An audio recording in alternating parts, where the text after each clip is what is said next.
And I tell you that you are Peter, and on this rock I will build my church, and the gates of Hades will not overcome it.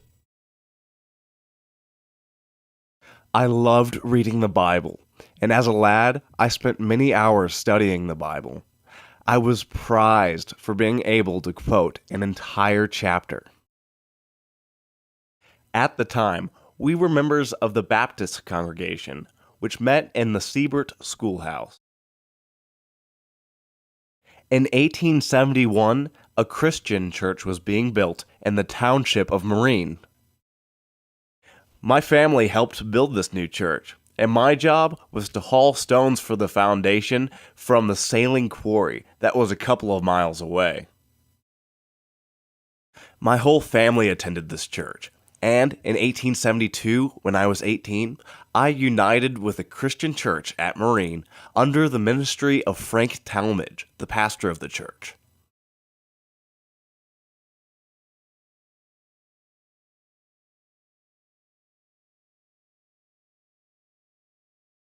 Beloved, let us love one another, for love is from God, and whoever loves has been born of God and knows God. Anyone who does not love does not know God, because God is love. I remember when I was 2.5 years old, I was taken by my mother to a neighborhood quilting.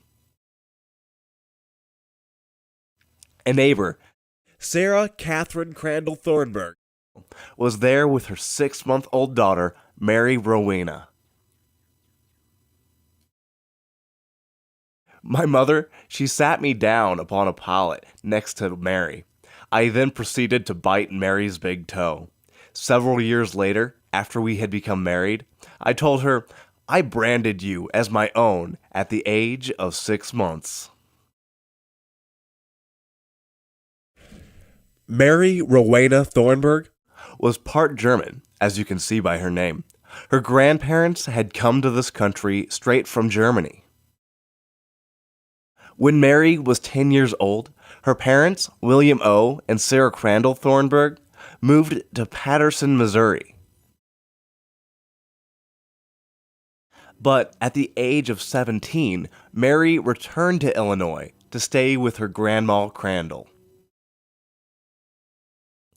Mary became a member of the Marine Christian Church, and we were both baptized on January 1st, 1872. It was at this time that I began to court Mary. We dated 2 years before I got up the nerve to propose to her. We decided to get married at her parents' home in Missouri. In September 1874, Mary Rowena returned to the home of her parents near Patterson, Missouri, to prepare for the wedding. I came to Missouri a month later after my bride, and we were married on December 23rd, 1874. We returned back to Marine, Illinois, where we made our home with my parents. Our first 2 children were born there. Sarah Rowena was born on March 29th, 1876, and Martin Lewis, he was born on September 16th, 1878.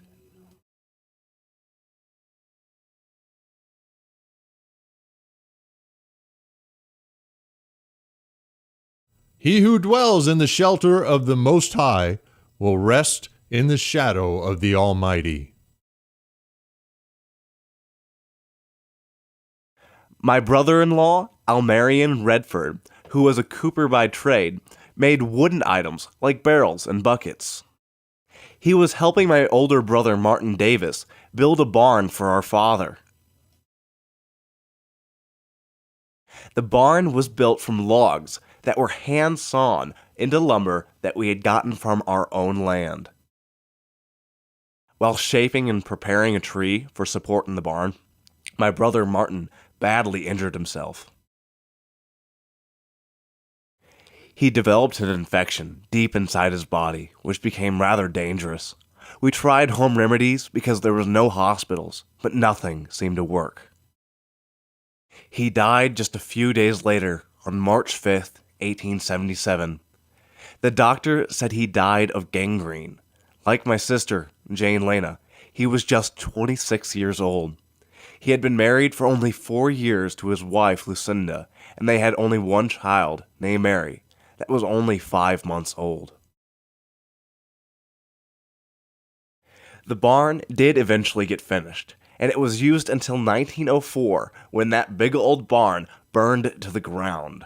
There was no fire engine, but the neighbors from all around came and carried buckets of water to throw on the other buildings that were close by to keep them from burning. It was terrifying, for all we could do was just watch it burn. Just a year after my brother Martin died, my youngest sister, Dossie, died at the age of 17. She was buried at the Mundus Cemetery.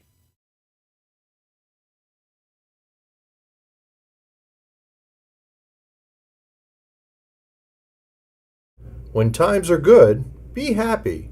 But when times are bad, consider. God has made the one as well as the other. Therefore, a man cannot discover anything about his future. Farmland was cheap in Missouri. Around October 1878, my wife, Mary Rowena, and my daughter, Sarah, my son, Martin, and I moved in a small cabin on the McGee farm. The farm was about 2.5 miles from Patterson, Missouri, where Mary's parents lived. Our son, Martin, was about a month old at the time we moved.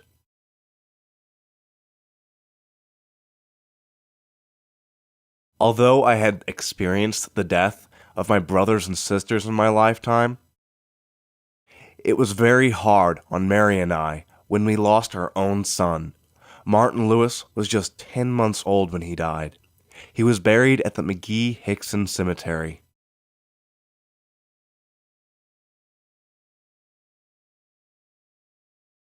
Two years after Martin passed away, Mary and I had a second son, William Donnelly, in 1880. In the spring of 1882, I moved the family to Robin Bennett's farm, which was 3 miles east of Patterson, Missouri. This is where our daughters, Ruth and Margaret, were both born.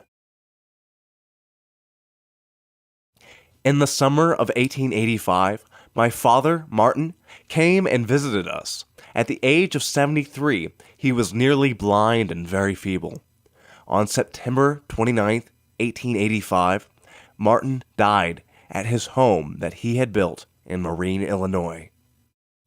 The neighbors came and offered their help with the funeral. They helped by laying out the body, digging the grave, and then sat with him to give the family a rest. He was buried in his best clothes. The day he was buried, the church bell was tolled, according to his age, 73 times.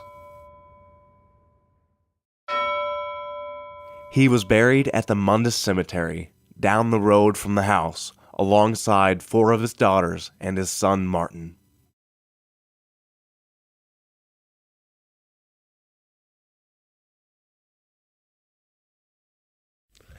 I was named the executor of his will, but because I had moved to Missouri, I could not serve. So my mother took care of my dad's will and testament. I received $150 that year, but my dad had already given me $200 of my inheritance. 1885 was a difficult year for us. My father, Martin, had just passed away when our daughter, Margaret, who was only 18 months old, died as well. She was laid to rest at the McGee-Hickson Cemetery near her brother Martin. We were still living on the Bennett's farm when our son Eli and our daughter Estella May were both born. But the farm would not produce enough for our growing family. So, in 1887 and 1888, I worked and lived at Smith's Mill on Lake Creek. I then moved back to the Bennett farm and worked as a blacksmith for J.I. Payton in Patterson.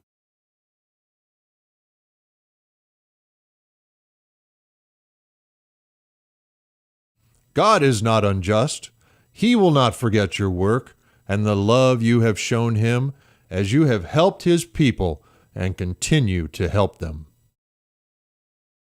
In November 1889, I bought half interest in the blacksmith shop from Mr. Jim Payton and moved the family to Patterson. I also bought a 6-room house across the street from the shop. It was fairly nice, with tongue and groove walls and ceilings. It had a fireplace and a heating stove in the parlor. With the blacksmith shop being so close to the house, it was a great joy for me to be able to see my kids and have lunch or supper with them. Most of my work in the blacksmith shop was making tires for wagon wheels, which loosened on the wheels of the buggies and wagons in dry weather. I would build a huge fire and heat the tires red hot, submerge them quickly in water, and then hammer them on the wheels, smoking hot. We did this with great caution because there was some danger. I also shoed the horses. Some of the horses would be so wild and unruly that the children would not be allowed in the shop. Some were very gentle and seemed not to care, even flinch, when nail after nail was driven into their hooves. Of course, it was not supposed to hurt them, as there is no feeling in the hoof of a horse's foot. But a poor blacksmith could make a horse lame by not setting the nail properly. I think I was a pretty good smith, and rarely had any complaints from the patrons. In 1892, my oldest son William was 12 years old. He was now taking a hand in the shop when he wasn't in school. So I decided to purchase the remaining interest in the blacksmith shop. This included the Payton home on Lot 12. Since this house was included and was larger than the one we owned across the street, I moved my family into it.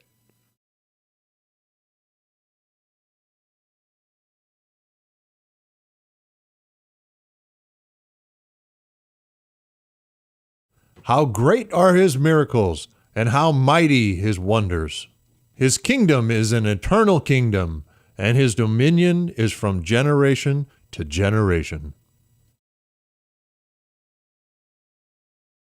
On February 5th, 1891, our daughter, Virgie Louisa, was born, and with only 20 months between our daughters, Estella and Virgie, much of the care for Estella fell on her older sister, Sadie. That summer, Estella, who was 2 years at the time, came near to dying with what was then called summer complaint. I used a mixture of castor oil, turpentine, egg white, and paregoric to cure her. That year, both my mother and Mary's mother passed away. My mom was 69 years old. She was buried next to my father in the Mundus Cemetery in Marine, Illinois, across the road from my old homestead. Mary's mother, Sarah Crandall Thornburg, was 63 years old. She was laid to rest on November 26, 1891. They buried her at the McGee-Hickson Cemetery just outside Patterson.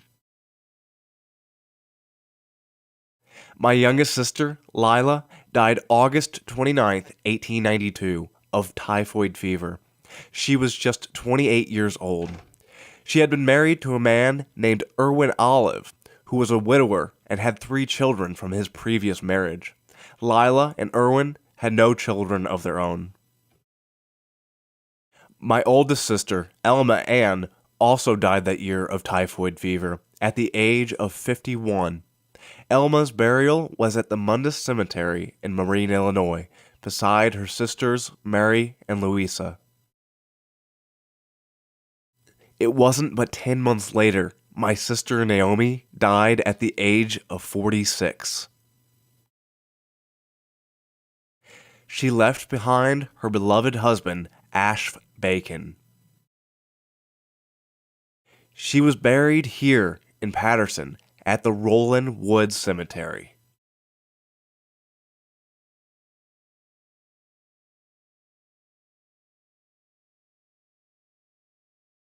Dr. Sebastian was our family doctor, and it was he who helped deliver most of our children into this world.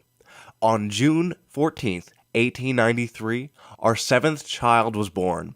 We named him Millard Francis.